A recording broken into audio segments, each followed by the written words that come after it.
नमस्कार, मैं हूं मृत्युंजय कुमार झा और कमोडिटी सुपरफास्ट में आपका स्वागत है। तेज गिरावट का माहौल है गोल्ड और सिल्वर की कीमतों में और इस वक्त अगर आप देखें तो गोल्ड में करीब 350 रुपये के आसपास की गिरावट है, 330 रुपये नीचे गोल्ड। और चांदी में इस वक्त MCX पर $550 रुपये के करीब की गिरावट दिख रही है। तो गिरावट बढ़ गई है, $1745 के नीचे ग्लोबल मार्केट में गोल्ड के दाम आ गए हैं। सवाल यह है कि जो गिरावट आई है, क्या ये गिरावट और बढ़ेगी? इस गिरावट के पीछे की वजह यह है डॉलर की मजबूती और अमेरिका में ब्याज दरें और तेजी से बढ़ने की संभावना। लेकिन क्या इन दोनों खबरों का और इम्पैक्ट मार्केट पर बाकी है, ये बताने के लिए हमारे साथ हैं अजय केडिया कमोडिटी के MD। अजय जी, बहुत बहुत स्वागत है आपका। क्या किया जाए सर, गोल्ड में और सिल्वर में जो तेज गिरावट है, क्या ये और बढ़ सकती है? नमस्कार मित्र जी। डेफिनेटली अगर सोने चांदी की बात करें तो जिस ढंग से डॉलर में वापस हम 5 हफ्ते के हाई पे डॉलर इंडेक्स आते हुए देख पा रहे हैं और जैक्सन होल में जो स्पीच रहेगी इस बार ये काफी इंपॉर्टेंट रहेगी, क्योंकि यहाँ पे माना जा रहा है कि जो स्पीड ऑफ रेट हाइक है वो और बढ़ सकती है। बट फिर भी मुझे लगता है कि 0.75 का रेट हाइक जो सितंबर में होना है वो ऑलरेडी मार्केट डिस्काउंट करके चल रहा है। तो पिछले 3 महीनों से हम देख रहे हैं जब इंटरेस्ट रेट हाइक होने का सिनेरियो बनता है, सोने चांदी में एक दबाव बनना चालू हो जाता है और जिस दिन ये डे इवेंट होता है उस दिन के बाद मार्केट में एक जंप आता है। तो ये हफ्ते में मुझे लगता है प्राइजेस साइडवे टू नेगेटिव रह सकते हैं। उसको देखते हुए 51,200-250 के करीब गोल्ड को बेचना चाहिए। 50,950 तक का टारगेट गोल्ड में देखने मिल जाएगा। चांदी भी लगभग 54,600 तक का एक सपोर्ट लेते हुए दिखाई देगी। ठीक है, तो ये राय आपकी हो गई गोल्ड पर और सिल्वर पर। आप कह रहे हैं कि बेच कर चलें। ये गिरावट इंट्राडे में सोने और चांदी की कीमतों में और बढ़ सकती है, इस पर आप नज़र रखें। और इस बीच अगर आप देखें तो अच्छा, एक बात मेरा आपसे होगा, सवाल होगा अजय जी, कि मतलब अमेरिका में दरें और बढ़ेंगी, ये बात तो पहले से मार्केट में चल रही है, तो फिर अचानक मार्केट में ये शार्प फॉल के लिए कुछ और वजह तो नहीं है? देखिए, इंपॉर्टेंट हो जाता है जब भी कोई स्पीच होती है, क्योंकि जब डेटा रिलीज होता है तो हमें पता है कि ये डेटा ये पॉइंट से ये पॉइंट आएगा। बट इंपॉर्टेंट हो जाता है जब भी कोई स्पीच रहती है तो वहां पे क्या डिग्री या क्या टेम्परमेंट है कि कितना आगे और बढ़ाया जा सकता है, उसका एक्सपेक्टेशन मार्केट में लगता है कि ज्यादा हॉकीस है या कम हॉकीस है। क्योंकि हमें ये पता है इंटरेस्ट रेट तो आगे बढ़ने वाली। इससे पिछले 6-8 महीनों में, सालों में अगर हम देखते थे कि जब भी इंटरेस्ट रेट हाइक होने की बात होती थी तो सोने में गिरावट आती। बट अब आप पिछले 3 महीने से देखिए इंटरेस्ट रेट हाइक भी हो रही है और रेट भी बढ़ रहा है। तो इंपॉर्टेंट होता है जब भी कोई स्पीच होती है तो उसमें टेम्परमेंट क्या है और कितने बड़े हॉकीस है। मार्केट इस चीज को पहले से डिस्काउंट करके भी चलने लग गया है आजकल, जिसकी वजह से हम देखते हैं कि इंटरेस्ट रेट हाइक भी हो रहा है और गोल्ड सिल्वर भी बढ़ रहा है। ठीक है, चलिए, ये तो बात हो गई गोल्ड की और सिल्वर की। अब हम बात करते हैं क्रूड की। और क्रूड में भी आप देखिए कि गिरावट बहुत बढ़ी है और इनफैक्ट अब थोड़ी सी रिकवरी आई है, लेकिन इंट्राडे में $95 के नीचे चला गया था ब्रेंट, वहाँ से रिकवर हुआ है। MCX पर भी बहुत शार्प रिकवरी आई है, 7200 के ऊपर आ गया है। अब महज $16 की कमजोरी रह गई है। कच्चे तेल में क्या किया जाए? देखिए, कच्चे तेल में मुझे लगता है ट्रेंड वीक ही है। जिस ढंग से डॉलर में गेन है, रिसेशन के कंसर्न्स अभी भी बने हुए हैं। बीच बीच में हम देखते हैं सप्लाई साइड कुछ कंसर्न्स रहते थे जो प्राइजेस को सपोर्ट जरूर करते बट सस्टेन नहीं कर पाते। तो टेक्निकली मुझे लगता है कि काउंटर अभी भी वीक है, सप्लाई पर्याप्त है एज कम्पेयर टू डिमांड, जिसके चलते हमें लगता है कि बिकवाली करके चला जा सकता है करंट भाव से भी। ओवरऑल मुझे लगता है 7,000 तक का लेवल देखने मिल सकता है। 7350 का एक स्टॉप लॉस मेंटेन रखिए। अच्छा, तो ये राय आपकी हो गई कच्चे तेल के ऊपर।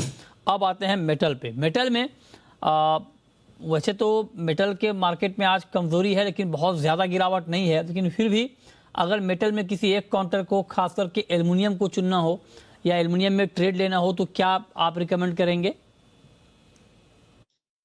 बिल्कुल, पूरे बेस मेटल में एल्यूमिनियम थोड़ा ज्यादा अट्रैक्टिव इसलिए भी लग रहा है, अभी तक ये चला नहीं है। सेकेंडली, जो एनर्जी क्राइसिस चाइना में और यूरोप में बना हुआ है, जिसकी वजह से स्मेल्टर्स ने काफी प्रोडक्शन हॉल्ट किए भी है और 1 तारीख से फर्दर ड्रॉप आ सकता है प्रोडक्शन में लेकर, जिसके चलते मुझे लगता है 209 का लेवल काफी अच्छा है। यहाँ पे एल्यूमिनियम को ले सकते हैं 211.50 के लिए। बट ध्यान रखिए, पहले भी हमने देखा 212-13 के ऊपर सस्टेन नहीं कर पा रहा। अगर एक बार प्राइसेस 12-13 के ऊपर जाए तो एक बड़ी तेजी के लिए भी तैयारी रहेगी। बट टाइमिंग पूरे बेस मेटल में एल्यूमिनियम काफी अच्छा लगता है। ठीक है, तो एल्युमिनियम में आप कह रहे हैं कि बाई करके चलें 209 के भाव पर। टारगेट होगा $211.50 का। 207 रुपये के स्तर पर आप स्टॉप लॉस लगा सकते हैं। अब आते हैं एग्री में। एग्री में ग्वार में गिरावट है, ग्वार के दाम लगातार गिर रहे हैं और ये गिरावट थम नहीं रही है। अब तो 4700 के भी नीचे आ गया ग्वार सीड का प्राइस। क्या लगता है आपको, और गिरावट बाकी है अजय जी ग्वार में भी?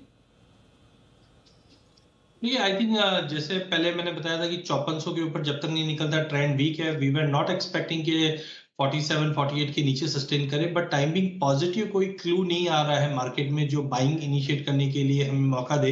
तो जब तक मुझे लगता है कि कोई ऐसे बाइंग ट्रिगर नहीं आता है, better to be on short side.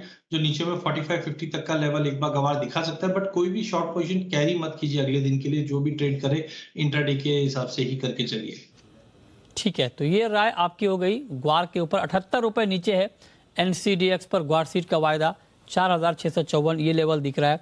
अच्छा, एक सवाल आपसे मेरा कॉटन के ऊपर होगा। कॉटन में का जो अक्टूबर का कॉन्ट्रैक्ट है वहां पर करीब करीब 950 रुपए की तेजी है, 2.5% के आसपास की 41,280 ये भाव है कॉटन का। हालांकि बहुत ज़्यादा उतार चढ़ाव हमने हाल के दिनों में कॉटन की कीमतों में देखा है। क्या लगता है आपको यहाँ से कॉटन का प्राइस? देखिए एज ऑफ नाउ जो कंसर्न्स बन रहा है वो यील्ड्स को लेकर बन रहा है, क्योंकि एक्सपेक्टेशन तो अभी भी 375 बेस का ही रखा गया है। ये साल की पिछले साल भी हमने देखा था यील्ड्स में काफी ड्रॉप है, और जिस ढंग से पिछले 2 महीने की जो बरसातें हैं, नॉर्थ में हमने पिंक बॉल वॉर्म के कंसर्न्स देखे, साउथ में भी हमने देखा कि काफी डैमेजेस है। तो आई थिंक अगले महीने से क्रॉप तो नया अराइवल्स चालू हो तो जाएगा, but as of now yield कैसे रहेगी, और इंटरनेशनल में जिस ढंग से मार्केट ने वापस रिबाउंड दिया है, तो कहीं ना कहीं मुझे लगता है कि लोअर लेवल से बाइंग कंटिन्यू देखने मिल रही है। जो पहले हम सेलिंग प्रेशर देख रहे हैं उतना नहीं आ रहा है। अक्टूबर वायदे में मुझे लगता है जब तक प्राइस 40,700 के ऊपर मेंटेन है, टेक्निकली 41,600 41,800 तक का लेवल दिखा देगा। बट जैसे से अराइवल सामने आते हुए दिखाई देगी, प्रेशर भी बनेगा। बट इन ऑल मुझे लगता है कि जो 375 की हम एक क्रॉप लेके चल रहे हैं, उससे थोड़ा सा नरम ही रहना चाहिए। That is too early to say right now, because अभी भी पानी सामने है, क्रॉप में खेतों में भी पानी है काफी जगह पे। बट आई थिंक प्राइजेस को डैमेजेस की वजह से सपोर्ट मिल रहा है टाइम बिंग। अच्छा, ओवरऑल मसालों के ऊपर आपका व्यू अजय जी? ओवरऑल मसाले में मुझे लगता है कि मीडियम टर्म आगे जाके बड़ी तेजी रह सकती है, बट सितंबर में जैसे हम एंटर करेंगे तो स्विंग के लगभग एक कैलकुलेशन बनना चालू हो जाएगा मार्केट में। ऊंचे भाव को देख के अच्छी स्विंग रहनी चाहिए, जिसकी वजह से मुझे लगता है प्रॉफिट बुकिंग कभी भी ट्रिगर कर सकता है। खास करके अगर हम जीरे की बात करें तो जितने भी एक्सपोर्ट डिमांड, डोमेस्टिक डिमांड बढ़ेगी, क्रॉप साइज छोटी, वो सब डिस्काउंट हो चुके हैं। 25 300 400 का रेंज है, मुझे लगता नहीं कि इसके ऊपर प्राइसेस सस्टेन करेगा। एक प्रॉफिट बुकिंग रहनी चाहिए। धनिया में भी 11 600 700 के ऊपर सस्टेन नहीं करेगा। तो मुझे लगता है लास्ट लेग ऑफ तेजी है, उसके बाद एक अच्छी करेक्शन आनी चाहिए, क्योंकि सोइंग इस बार अच्छी रहनी है। अच्छा, ठीक है, तो आप कह रहे हैं कि सोइंग अच्छी रहेगी। और आज देखिए कि 1.5% से ज़्यादा की गिरावट कोरिएंडर में है, 11,436 का लेवल है। इसके अलावा मसालों के और काउंटर को देखें, टर्मरिक को, जीरे को, तो जीरे में 200 रुपये की गिरावट है। इसके अलावा टर्मरिक के दाम भी नीचे आए हैं। टर्मरिक में भी गिरावट दिख रही है, करीब करीब 120 रुपये के आसपास की। तो सारे मसालों में आज एक कमज़ोरी का माहौल बनता हुआ दिखा है। बहुत शुक्रिया अजय जी आपका जुड़ने के लिए और ओवरऑल कमोडिटी मार्केट पर बात करने के लिए।